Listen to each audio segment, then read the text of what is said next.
আসসালামু আলাইকুম বন্ধুরা, কেমন আছেন? ভালো আছেন? আশা করি ভালো আছেন। আজকে বহরমপুর থেকে গাড়ি নিয়ে চলে এসেছি ডোমকলে।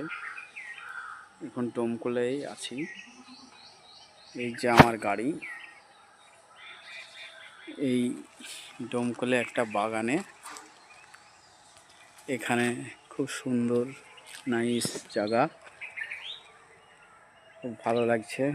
গরমের সময় একটু হাওয়া ঠান্ডা পাচ্ছি বাগানের দিকে, তাই এলাম। এটা ডোমকুলের বাগান।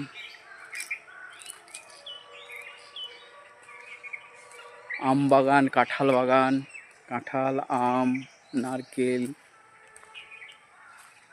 সবই আছে। মাছ ঝাড়, খুব সুন্দর। বাড়িঘরও আছে অনেক কটা। ওখানে কিছু মেয়েরা বসে বিশ্রাম করছে। ওই যে দুটি মহিলা বিশ্রাম করছে, কাজ করছে।